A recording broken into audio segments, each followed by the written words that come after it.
Welcome to yet another HeroClix Tactics. We're still taking a deep dive into the Fantastic Four sets that have come out recently, which include Fantastic Four, Cosmic Clash Starter Set, the Fast Forces for Fantastic Four set, Future Foundation, and the Fast Forces for Future Foundation. This particular team that we're going to look at today is Latveria theme team. This team is going to focus primarily on map control, and they're going to do that through the use of Barrier. And so this video is not going to focus so much on each individual character. The ones that we're going to primarily focus on are Sue Storm and Molecule Man. We'll start with Sue Storm first. The traits that we're going to be focusing on is the one that's called Mercy at the Left Hand of Doom, which says Barrier. Barrier as free, but only to generate 2 markers. Sue Storm may use her displayed attack and damage powers as if she occupied a square of her barrier markers.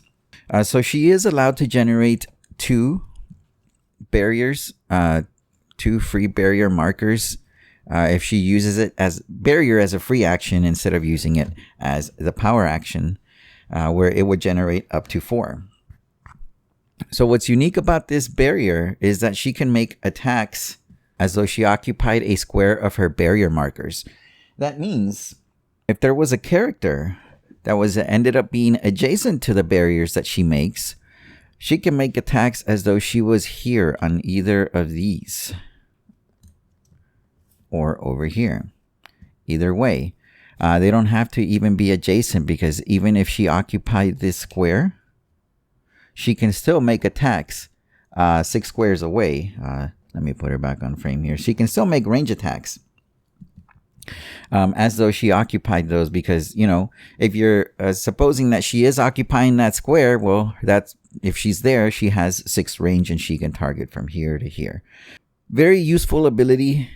And this video, like I mentioned, it is going to be a little bit different, because we're also going to focus on some of the barrier tactics that you can create, and why I call it map control. It's something that maybe I haven't covered too much on my particular channel, but I do talk about a lot on the After Dragons podcast, which I'll make sure to link below. I'm always referencing how important positioning is in HeroClix. Barrier is one of those things that'll just completely mess with your opponent's placement.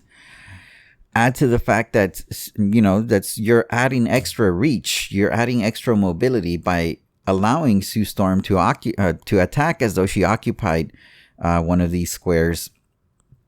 Just gives her so much reach, so much versatility in protecting her team. For example, this scenario here that I've set up, someone like Storm, for example, she's a flyer. Of course, if this was all in outdoor if this was all in outdoor terrain, she could just fly over the blocking terrain, right, and land wherever she needs to go. However, them barricading themselves indoors does make it a little more difficult for the opponent to try and get through.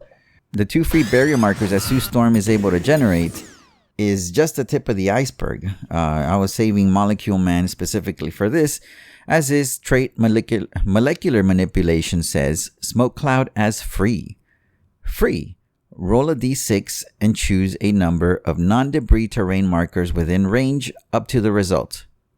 Replace those markers with any combination of hindering, water, or blocking markers, or blocking terrain markers. At the beginning of your next turn, remove all markers placed this way. So essentially, he could turn that smoke cloud into barrier markers if he wants to, which is the blocking terrain, or water terrain. I mean, I don't see why this team would want to do that. There's no real benefit from it, I guess, depending on what kind of team you're playing. But anyways, that's neither here nor there. What we're going to focus on is turning this smoke cloud into blocking terrain. So I'm going to show how his power works first, which is first smoke cloud as free. Okay, so we've done molecular manipulation. We've activated the smoke cloud as free. Now the other action we want to focus on is on the same trait, which says free, roll a d6. That landed on a 3. And choose a number of non-debris terrain markers within range up to the result. replace those markers with any combination of hindering, water, or blocking terrain markers. And since we're just focusing on the blocking terrain, that's what we're going to focus on.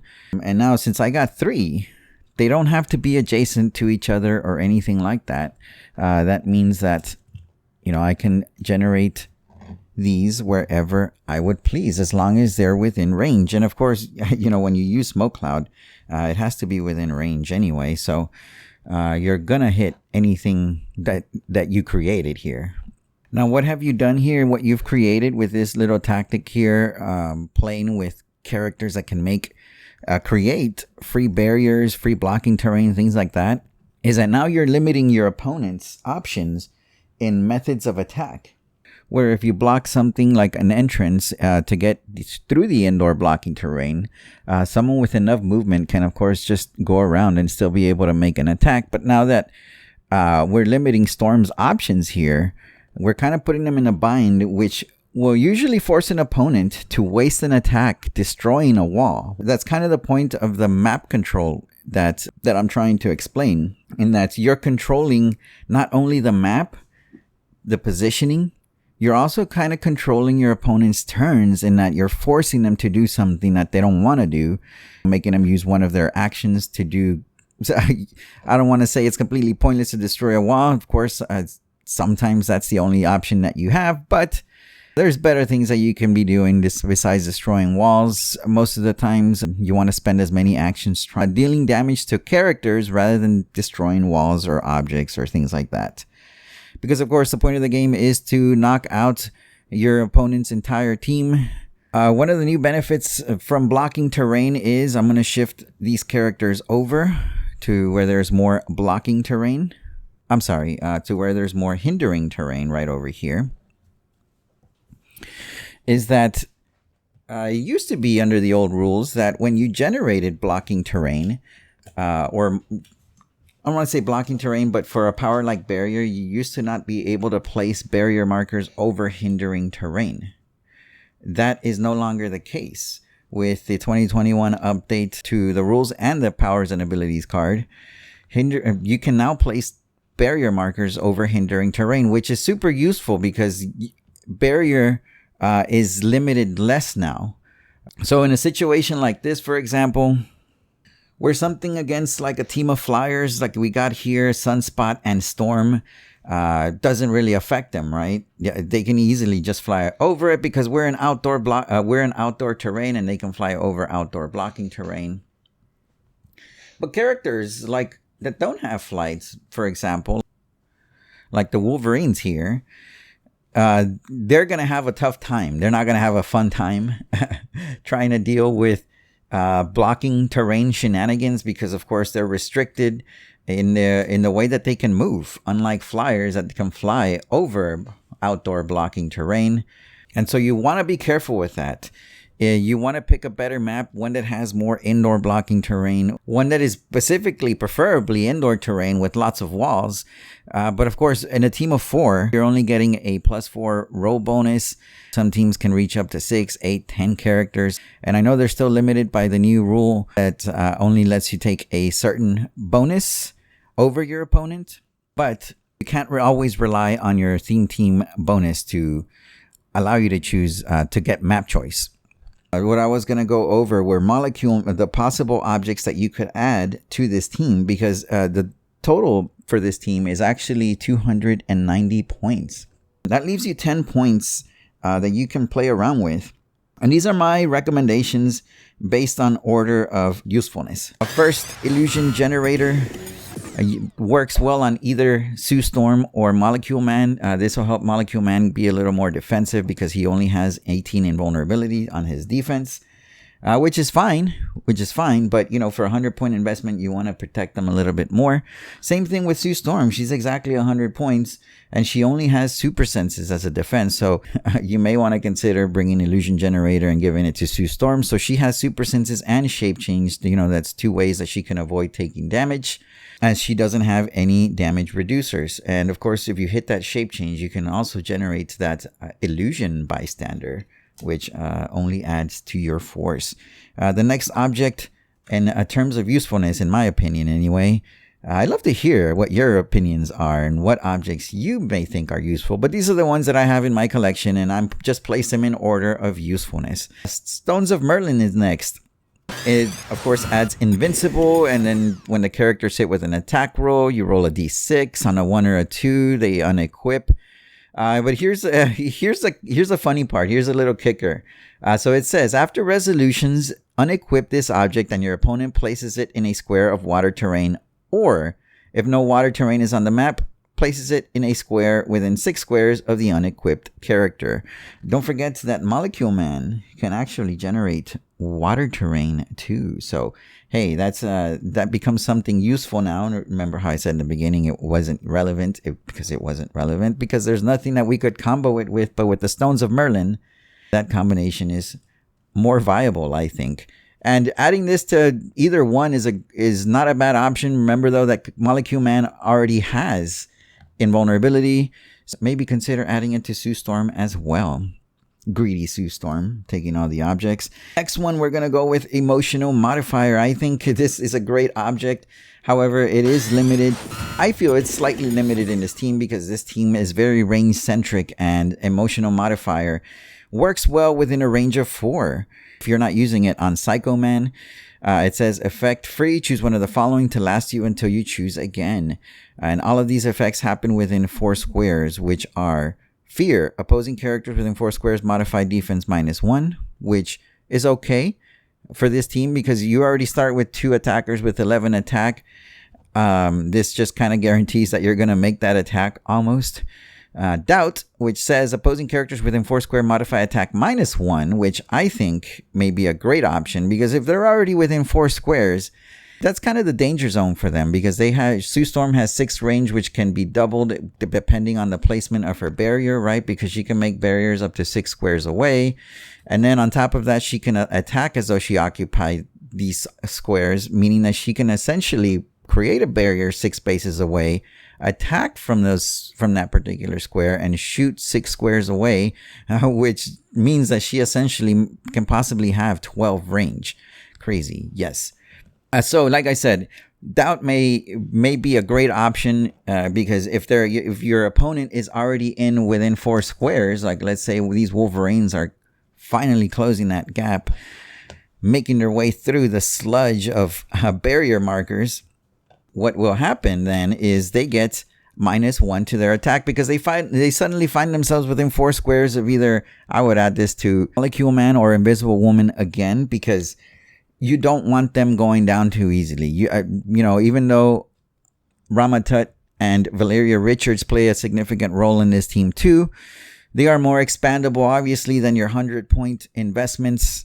So you want to add it to either of them. And finally, the last one that says Hate, characters within 4 squares in line of fire can use Battle Fury, is useful against more range-centric characters. Like Storm and Sunspot over here on this side, because then that means that they're no longer able to make range attacks. And so this adds, the Emotional Modifier adds another form of control to the map. The only reason it didn't rank as the most useful object is because all the effects happen within 4 squares. And like I mentioned, you don't really want your opponent closing in within 4 squares. You want to keep them blocked off, sealed off with your barriers as long as possible. The next one is the Silver Surfboard. This one would go great with Molecule Man because Molecule Man only has Sidestep as his movement, and the Silver Surfboard adds an effect which has the wing symbol, which he already has, and hypersonic speed. It also says when an equipped character without the cosmic keyword uses hypersonic speed, after resolutions roll a d6. On a 1 or a 2, give that character an action token. Lucky for us, Molecule Man has the cosmic keyword, so there is no drawback to using this Silver Surfboard. So as soon as he has it equipped, he can use hypersonic speed. And the reason this ranked pretty high in the list is that now that you can use his penetrating psychic blast with hypersonic speed, thanks to the 2021 rules update, he has to have his range, but it's not really a drawback when you have a range of 8, as he can shoot 4 squares away. Afterwards, he can still use a sidestep because that is his listed power. That is his printed power. That's what he has on his dial. And it's going to make him very, very tough to deal with. Big nuisance. And this is actually a setup for another barrier tactic that you can use with him. For example, like I showed you right now, that you can move, attack. If you have any movement left with hypersonic speed, of course, you can still move.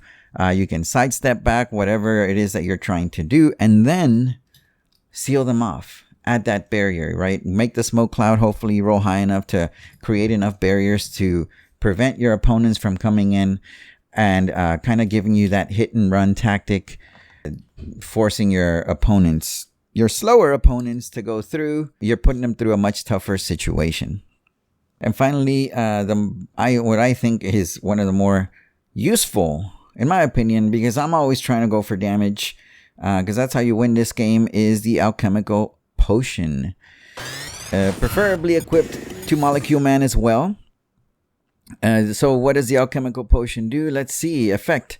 When equipped, place the Alchemical Potion in the circle on the back of this card with the arrow indicator pointing to the color of your choice. It says free. Roll a d6. Turn the Alchemical Potion clockwise a number of colors equal to the result. The character can use that power until your next turn. And the power that you want to start with is, of course, Energy Explosion. So when you choose Energy Explosion and it's equipped on Molecule Man, he has Penetrating Psychic Blast. That means that he's hitting entire groups for 2 potential damage with Penetrating, and he has 3 targets. So he can cover a lot of ground with that particular combination. And as he takes damage, he switches his role. If you look at his dial, he goes from primary attacker with his high attack values, outwit, penetrating attacks, to barrier, incapacitate, stealth. That gives you the option here with Alchemical Potion to kind of change strategies, because the trait that he has stays throughout. He doesn't lose that.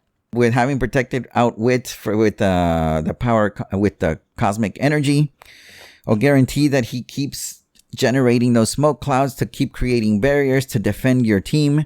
So if he were to take a few hits, you have the option to regenerate with the Alchemical Potion. The option to help empower your team. If things are going pretty bad, you can help empower your team.